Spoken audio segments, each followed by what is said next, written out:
Unless you've been living under a rock for the last decade, it shouldn't be unknown to you that this past console generation has been heated, especially on Nintendo's side of things, with successes and failures, new rivalries and friendships, and even introducing concepts that no one saw coming. Nintendo has been very active in the 8th gen console.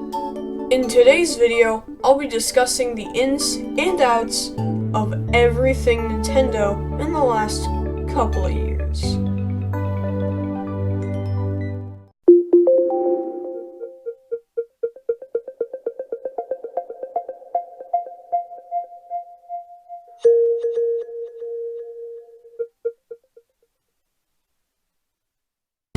When most fans think of the Wii U, they think failure, and in many ways, that thought process is not incorrect.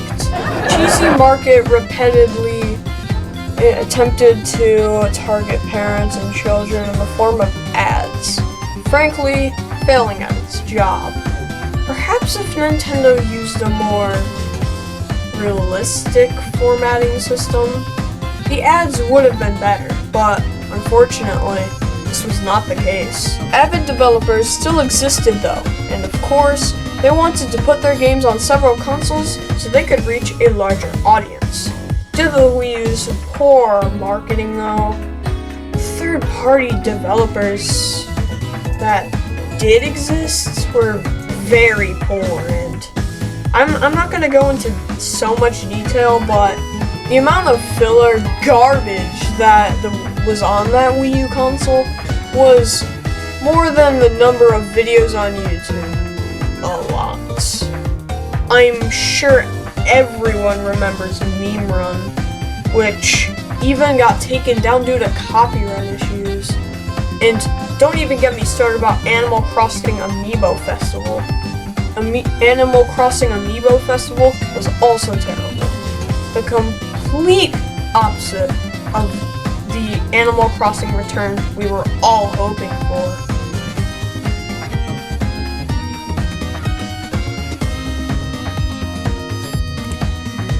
I suppose I should discuss the Wii U's strengths though. Toss the filler garbage aside, and you got some gaming masterpieces such as Mario Maker, Yoshi's World, Splatoon, and more. Each one of these games brought something to the industry that no one thought they'd ever see.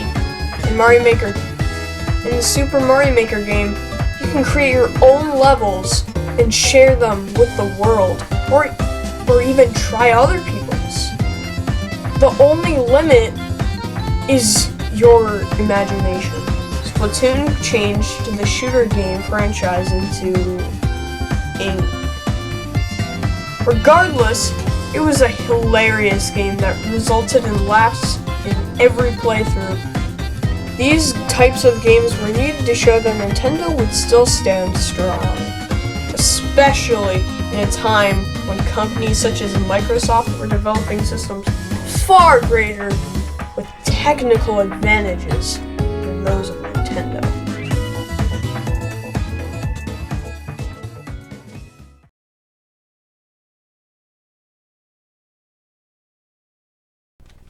Amiibo!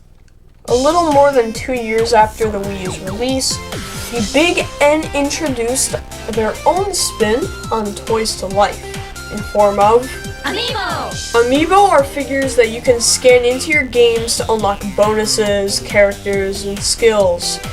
Amiibo were considered special at the time because they felt so real. Training your figure could make it seem as if the character standing on the base was really getting stronger. Gamers also took in the time to customize their Amiibo in ways that you just have to expect from the Nintendo fanbase. At a time when Nintendo was struggling to keep up, these little toys were a welcome to the addition of the Nintendo family.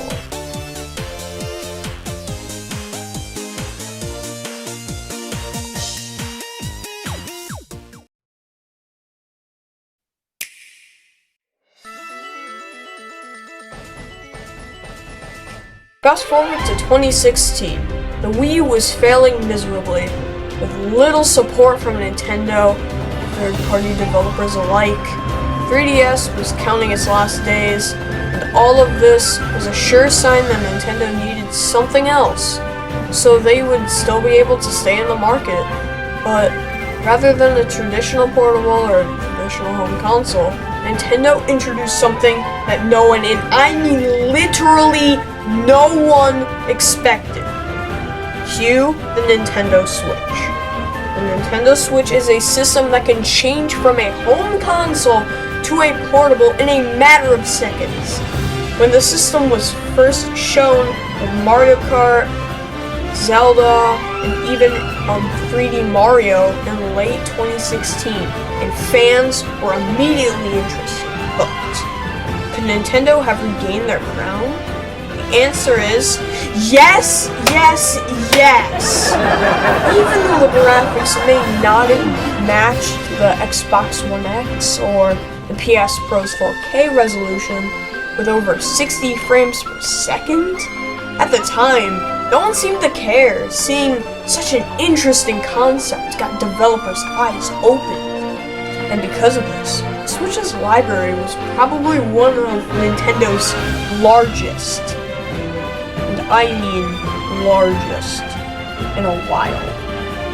You've got remakes and sequels such as Mario Kart 8 Deluxe, Super Smash Bros. Ultimate, Mario Maker 2, while at the same time also receiving incredible third-party support in the form of games such as Celeste, Enter the Gungeon, and Crypt the Necromancer.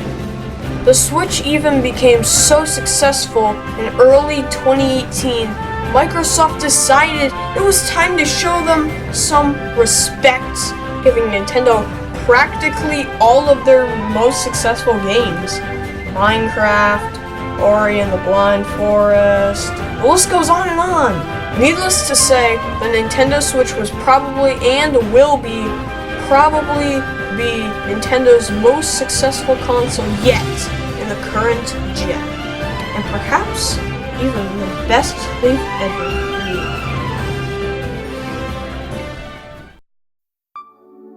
Now that the video is wrapping up, it's time for us to ask for your opinion. Where do you think Nintendo stands in this console generation? Does Nintendo need to improve technically speaking? Are they perfectly fine with the way they're doing at the moment? Let us know in the comments, and thanks for watching.